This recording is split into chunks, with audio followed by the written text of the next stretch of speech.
Hello, everybody. Welcome to Mind Your Game podcast, episode number 1. My name is Dustin Donner. I'm a mental performance coach and a psychotherapist out of Midland, Texas. And we also have a co-host with me, Dr. Matt Park. I'll let you introduce yourself a little bit, Dr. Matt. Yeah. So I am a sports psychologist.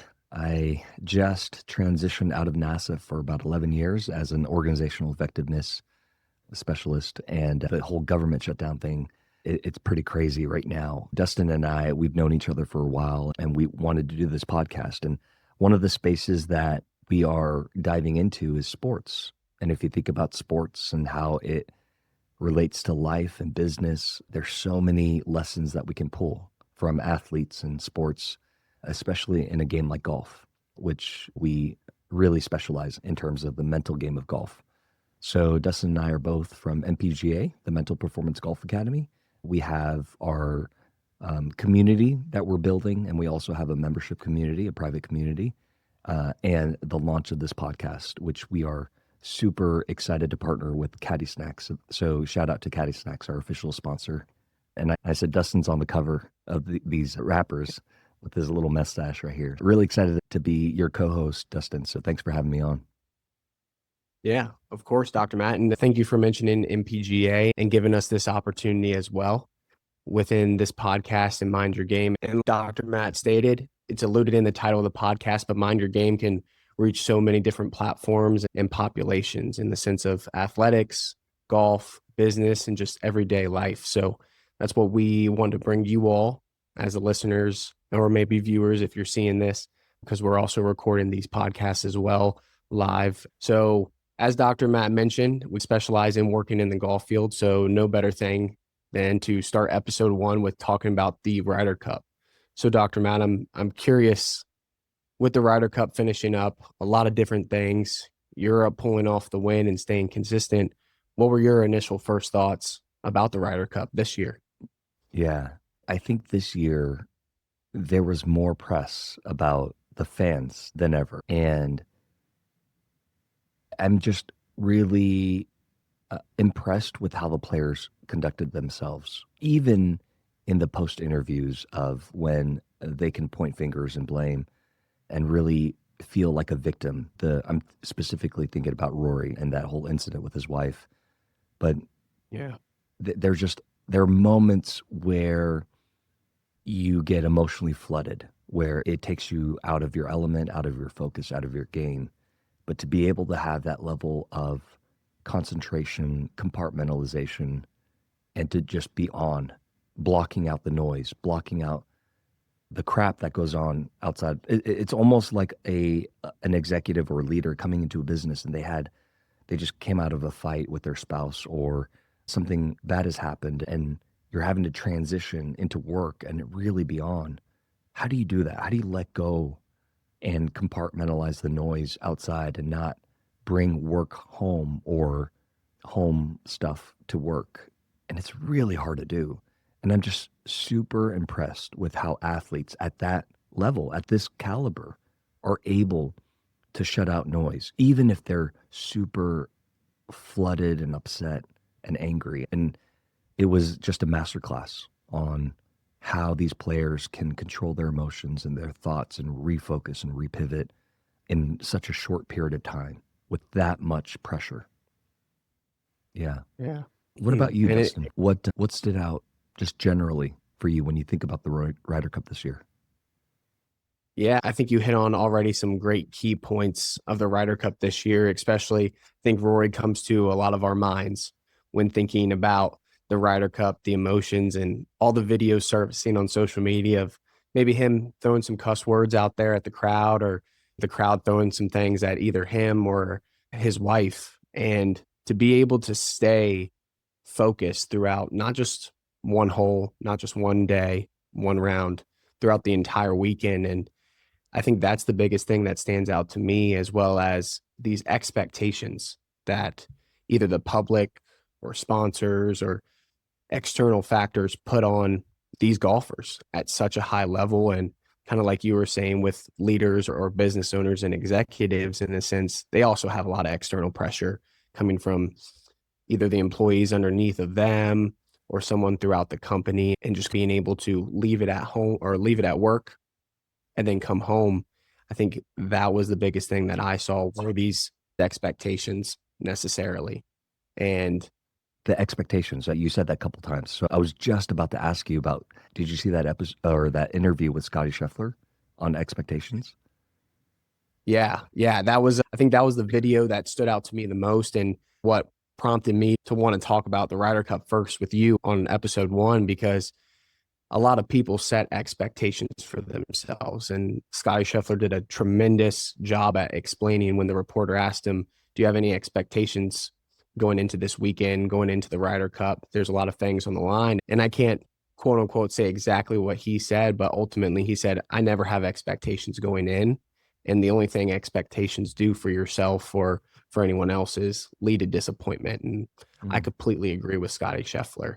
A lot of people set these expectations of themselves or others or something outside of their control, where ultimately the only thing it can lead to is either two things. One, disappoint yourself if the expectation is not met, or if the expectation is met.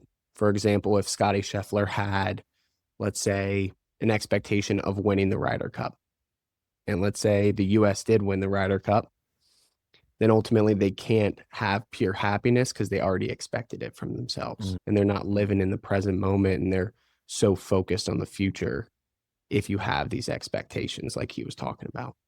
I love that. You and I work with a lot of elite athletes. Specifically, we work with professional golfers and elite junior golfers.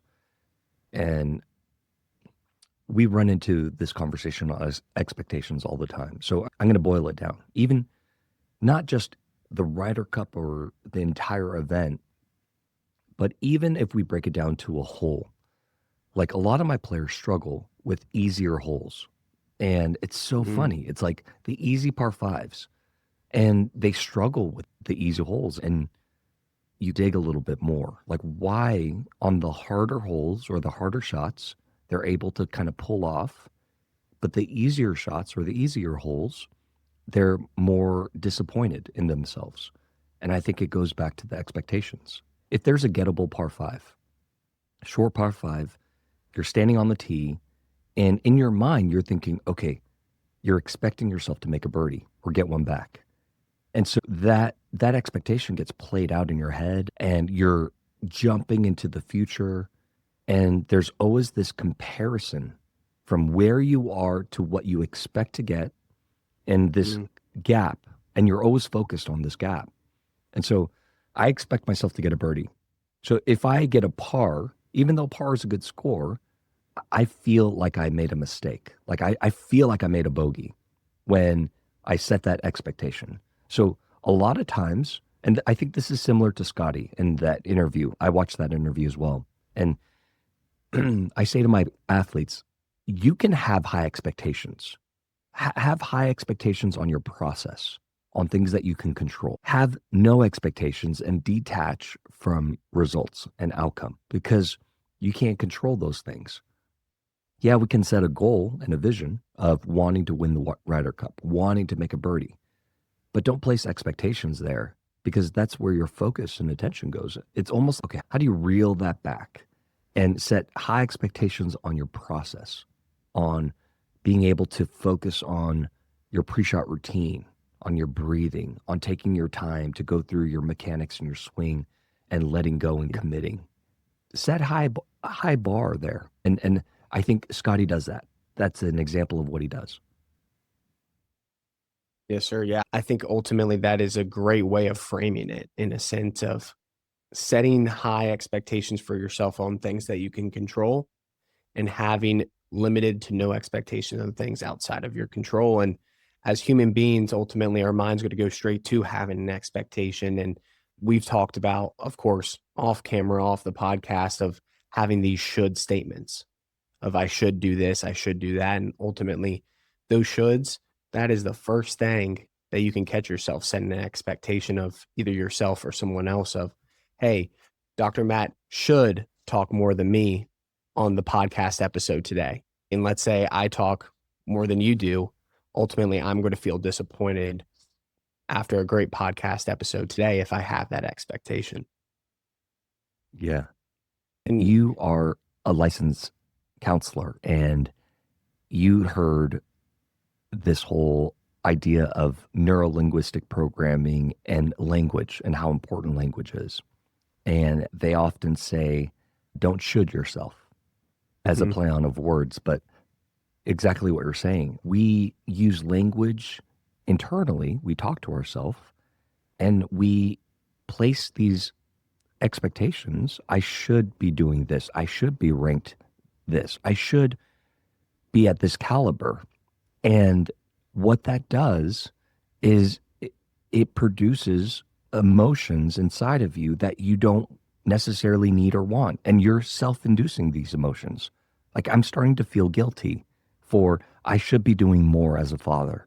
If I say that, Mm, how am I going to feel? Like, I'm going to feel bad. I'm going to focus on all the ways that I've disappointed my daughter because be I should be a better provider. I should be a better X, Y, and Z, a better leader, a better golfer. I think junior golfers these days have such unrealistic expectations that are near perfection, but they should make birdies on every hole. They should shoot 60s every single round that they play. And mm. the should comes up a lot in our conversations and in our work. And I think if we were to change or get anything from this podcast, it's catch your shoulds and stop shoulding Mm. yourself and learn how to understand that when I say I should, challenge yourself to pause and to say, what am I doing right? What is going well? And rather than I should be doing more, focusing on what can I do, what's in my control, and what am I doing that I'm growing and making progress in, then you start to feel a lot different. And I think that's a lot of the work and mental training skills is helping people, athletes, performers, talk to themselves in different ways and catching those little moments of stop shooting yourself and start recognizing the growth and the progress and start appreciating. You'll feel completely different in that moment so you can perform. Yes, sir. Yeah, I think that is a great point that you mentioned of being able to catch those little things. And ultimately, that's the beginning steps of building that self awareness that we try as mental performance coaches, sports psychologists, therapists to instill within the clients and the athletes that we're working with. And with junior elite athletes like we work with all the time, I don't know if you hear this a lot, but I hear the should statement of, I should get a college scholarship. I should go play professional. And ultimately, it trickles down from the parents or necessarily even like the professional golfers we're talking about with the Ryder Cup, having sponsors or family members say, you should win the Ryder Cup. And all of these fans, we knew how rowdy they were this past weekend in New York on the US side. And I'm sure they were saying some should statements to these golfers. So, what would be your thought on being able to stop an external should from coming on to you internally? That's great. So, what I'm hearing you say is external shoulds versus internal shoulds, like the external expectations of the country, like European or the US, like US, with Keegan Bradley being the captain, with how he's been playing recently, he should be able to lead this team. This is his golden opportunity to showcase from that time that he didn't get picked from when Zach Johnson was the team captain. Like, he should be more of a leader. He should have played the course a different way. He took ownership over that. He says, I strategized this wrong and it's on me. And the should statements from media, from the environment, from external versus the internal should. What I was talking about earlier were more the internal shoulds, like when we should ourselves, right? When we say, I should Yeah. be doing this more. But what I'm hearing you say is such an important point, because whether it's the country like US or European for the Ryder Cup, or whether it's a parent a parent is giving a child the external pressures and expectations. You should be more like Johnny. You should be more like Dustin. It then creates the inner dialogue. So I think they go hand in hand. I think the external pressure trigger the internal shoulds. I should be doing more. I'm not good enough. And so in the context of the Ryder Cup, so you have two countries battling it out, and there's so much passion. And the crowd is just going crazy. They're heckling. And expectations of these players to be like gladiators going into the stadium. And some people are saying they should be able to handle the heckling.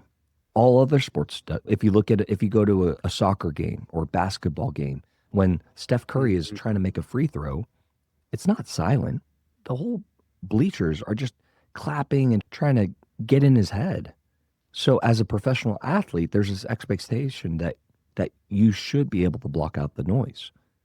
And I think professional athletes train that way to do that. And you saw it in the Ryder Cup. To be able to play golf in that environment is incredibly difficult, like a game like golf. I'm not saying it's not difficult to do it in a basketball or soccer, but we're in an era where this has never occurred before. Like you don't have fans who are throwing beer cans, and it was always a gentleman's sport. Where what do they hold? What do these volunteers hold? Like a sign on the first tee when they're about to hit. It's quiet, please. It's all about silence. And now these athletes are shifted into this new paradigm of having to play with noise. Thanks to Live Golf, thanks to the Grass League, a shout out to Andrew Yoon in the Grass League. It's a different paradigm shift. And so to just say these athletes should be able to handle this, you got to understand the context that golf was never this way. Golf never had this type of distractions and noise. So it's a new thing that people are having to adjust to. Just AI, right? Technology, it's new. So we're adjusting our lives around it because it's happening. So that's my take on the external shoulds.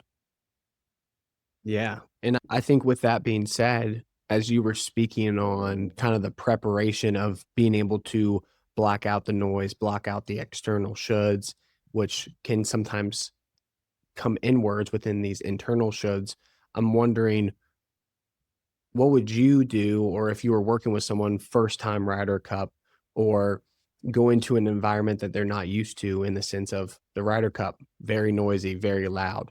Live Golf, very loud, in your face, kind of this non-traditional golf that's starting to kind of surface, and more people are becoming attracted to golf, like these influencers.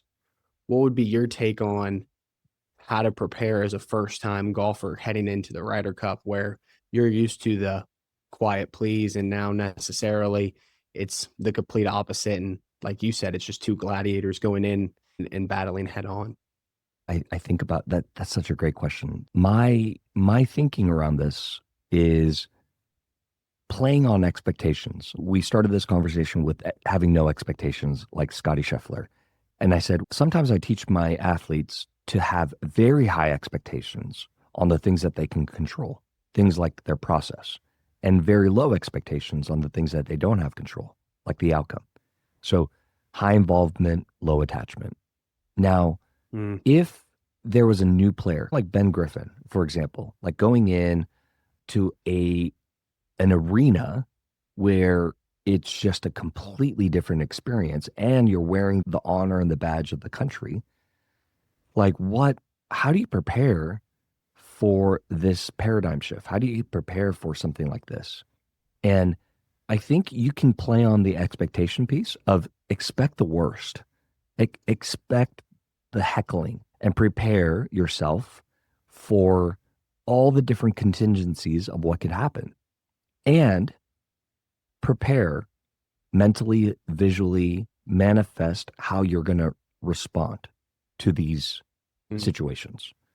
So a lot of times you play on the visuals of expecting the worst and also visualizing how you're going to respond and react to the worst. So you know that you're going to walk into a different environment that's just going to be aggressive. It's going to be a lot of heckling.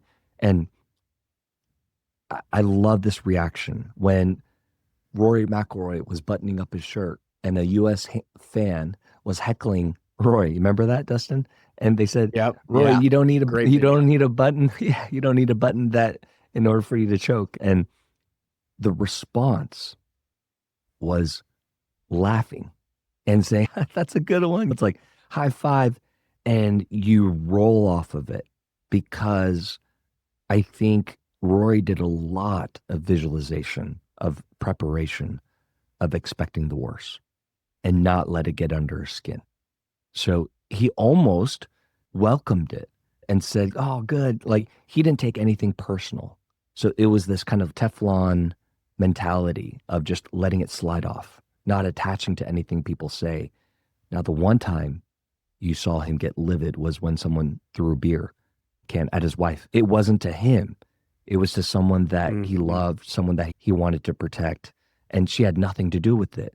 So that threw him off guard, I think. That he didn't expect that. And you can't find who did that or why they did that. So I think that was a moment where he was a little thrown off, but that was at the end of a match. But I'm imagining if that happened during, for whatever reason, and it wasn't him, it was someone else, it might have thrown him off his focus. That might have been something he wasn't prepared for. Yeah. And ultimately preparing and using those expectations, like you were talking about, visualizing something like that probably doesn't come to his mind of, hey, I'm going to visualize my wife getting hit by a beer can in the head at the end of a match. And there's a lot of press conference videos of them asking him about it. And ultimately him not still really even wanting to talk about it at the end of the day, at the end of the match, and at the end of the tournament. And they shift the focus. I don't know if you saw the press conference with Rory at the end of it when Europe won. But ultimately, one of the reporters asked him if he was one of the best players. Like, ultimately, are you one of the best players in golf right now? And he flat out said, yes, I am. I fully believe I am. And I think it's that self-belief, that internal belief that can help with having that visualization like you're talking about and bringing down these expectations of, hey, that is a self-belief. That's a standard that I have for myself that I can control. But ultimately, I don't need the external validation as well and those expectations put on me. It seems like Roy is really good at keeping that internal belief from within, and if asked about it, he'll talk about it, but he won't just flat out just say that out of nowhere. And I think that's a big point of seeing how he showed up this past weekend in New York. Yeah, you have to have that inner belief, right? And in order for you to be the best, you have to believe that you're the best. I recently watched an interview of old Tiger Woods when he was first debuting. He wasn't even a pro yet. I think he was a junior or amateur golfer, and I think it was Curtis Strange that was interviewing him. And Tiger said something bold. I think he was like 18 or 19, and he said he's going to win the tournament. He's going to win the PGA Tour.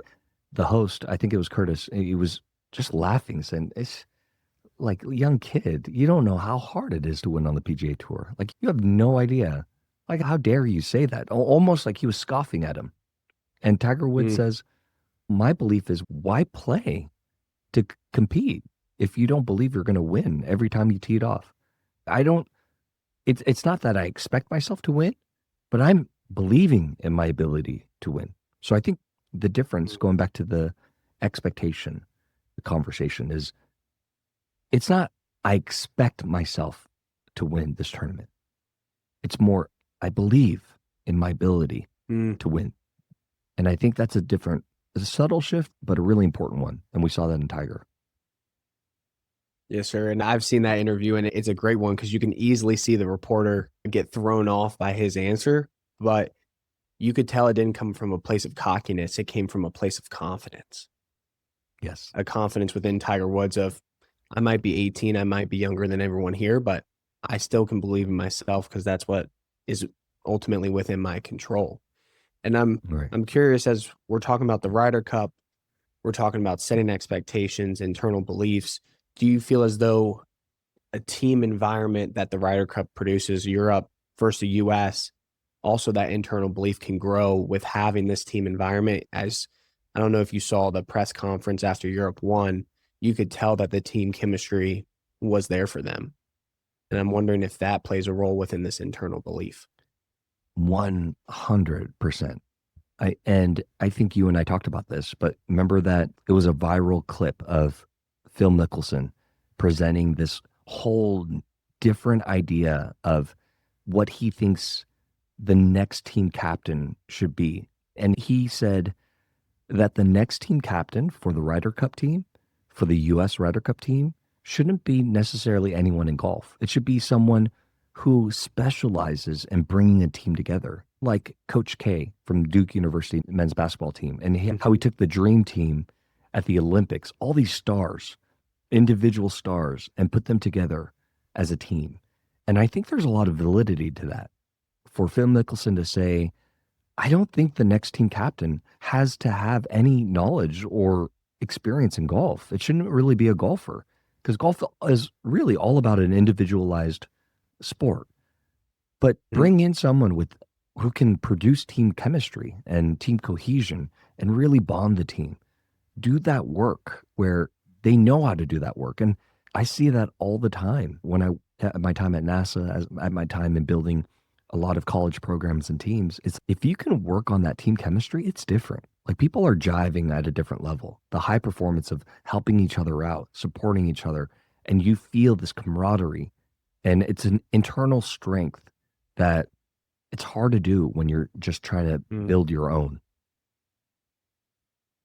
Yes, sir. I completely agree. And with speaking of Coach K and the Dream Team, ultimately, if you saw the documentary, you saw what they built throughout their time heading to the Olympics, playing, fighting adversity, bouncing back from mistakes, building that resiliency and showing that, and ultimately winning. I think my vote for this team captain would be Nick Saban from Alabama football. I think he is one of the best coaches. And whenever you see him speaking either on College Game Day or you just see him speaking like a public speaking moment, he's always talking about leadership. And I think that's someone that resembles that leadership that ultimately the US or Europe, both of them can benefit from having a team captain like that, of how Phil Mickelson was talking. Because ultimately, to your point, golf is an individualized sport. Even in the college setting, you can see sometimes how it's individual of, okay, yes, we're a team, but we're all still competing with each other on the course. Even though we're teammates, the Ryder Cup, it's the US versus Europe. And when you get into that environment and have a team captain that's not used to team building, team cohesion, and building that trust and creating that vulnerability and a space for them to be vulnerable, I think having someone like Nick Saban or Coach K as a team captain could enhance for 2027 at Adar Manor. Adar Manor. Shout out to Andy. Yeah. Yeah. I think Nick Saban loves golf. He's a huge golfer and a really good one. It's like, that's a perfect fit. I didn't even think about Nick Saban. Yeah. Maybe we'll be the first ones to break the news. Yeah. Give Coach Saban a call. Say, hey. Yeah. And then let Andy pull some strings. Andy, if you can help the U.S. team a little bit with your influence for those who don't know, Andy is a friend and colleague of ours, and he is the director of golf or director of operations at Adar Manor. Or how do you pronounce it? Adar Manor? I say Adair, but also I have a American accent, so I don't know if it's a little different or not, but yeah, shout out to him. He also, Andy gave me a tour and my girlfriend and her family when we were out in Ireland this past summer. Beautiful course. Love to see it. Maybe Dr. Matt and I can get out there for 2027 Ryder Cup and actually see a Ryder Cup played there besides just tour. Nice. Great. I do want to give a quick shout out to our official sponsor, Caddy Snacks. I don't know if, Dustin, have you ever, I know they're officially partnering up with us on the Mind Your Game podcast, but have you tried them before? I have. And speaking of it, I got one right here as well. So, yeah, so I might as well have my breakfast. Yeah, me too. So Chelsea and Vito, the founders of Caddy Snacks, they sent me a new batch. And these snacks, they have they're packed with like super ingredients, L-theanine for steady focus and smooth energy, omega-3 for mental sharpness and endurance, antioxidants for muscle recovery.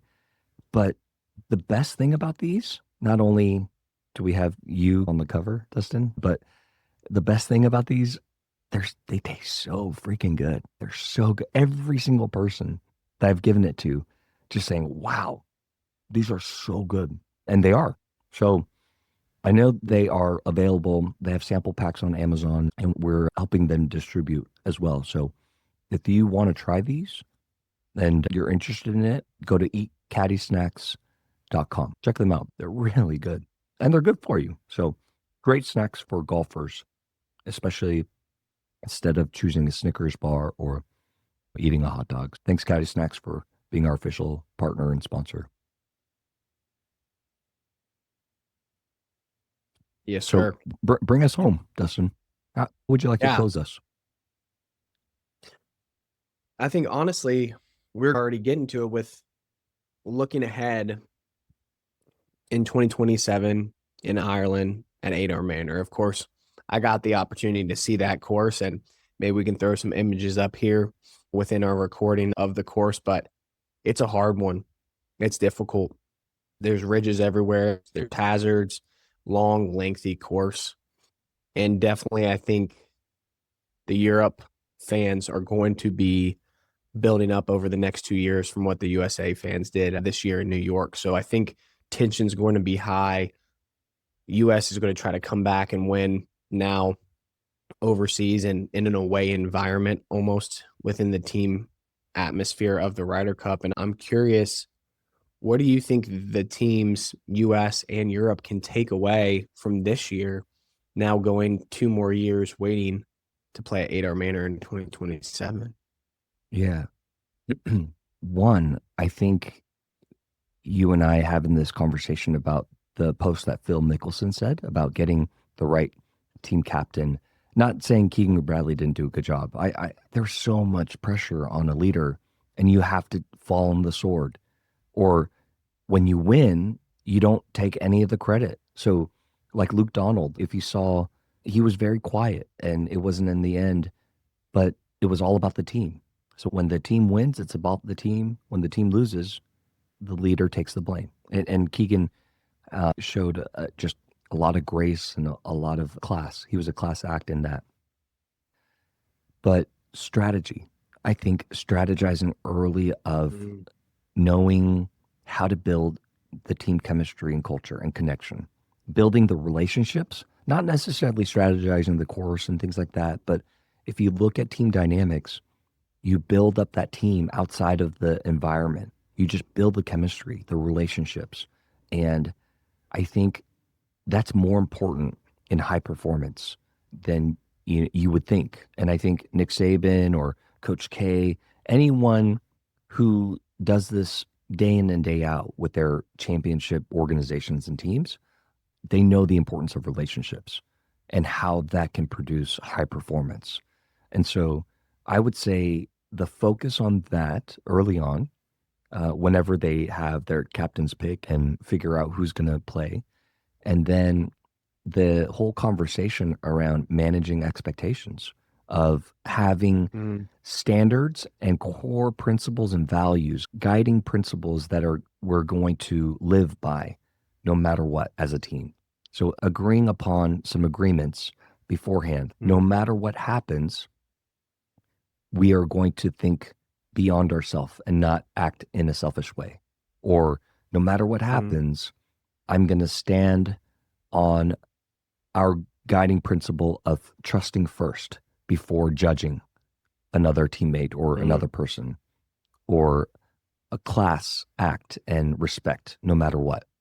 So in interviews, I can blame, I can sabotage the other team, but I'm going to hold myself to our team is going to hold ourselves to a higher ground of standing on these guiding principles and let those be clear, have agreement on them, and then live them out throughout the week. I love, as you mentioned, those guiding principles and potentially bringing on someone. And of course, the team captain, Bradley, did amazing job. But like you said, all that external pressure of, hey, if you win, awesome. That was expected. If you lose, all fingers point to you. But bringing someone in, potentially a Nick Saban, a Coach K, maybe even a John Gruden, we'll throw another football name out there. But ultimately bringing someone in and creating those guiding values and having those instilled within the team right after picking the team could in turn produce something way different than this year. And having that Really strategy special. going in. Yeah, Yeah, it could exactly. be for both teams, for the US or for Europe, having a strategy like that. And it seemed like Europe did. As you see their press conference, you see them talk about how they're going to celebrate, these videos of them on the bus having team songs.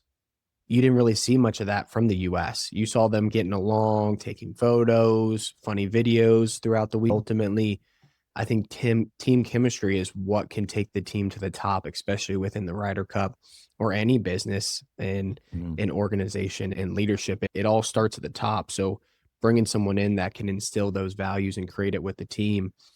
Ultimately, everything we do in life is a choice point. We had this on our schedule for a while, right? You or I could have not shown up, but we did because this brings us towards the life that we want because we have similar values, yourself and I. And being able to see a choice point like this, make the choice of bringing it towards the life we want, I think the more towards moves that the US or Europe can make in 2027 and not away moves is what's going to set the team apart from who wins and who doesn't in 2027 in Ireland. Yeah, I agree. 100%. That's awesome. Yes, sir. So as we wrap up, with episode number 1, Dr. Matt, thank you, of course, for joining today and being the co-host with me here for the Mind Your Game podcast. So for all the listeners out there or viewers, if you're watching, please feel free to reach out to us, join our free community. It's through school. We will be posting that within the link of this as well. We'd love to get to know you all, interact throughout there, and hope you all enjoyed this episode. And there'll be one coming out every couple weeks. So thank you again, Dr. Matt, and thank you all to whoever's listening or watching. And with that being said, we'll see you next time.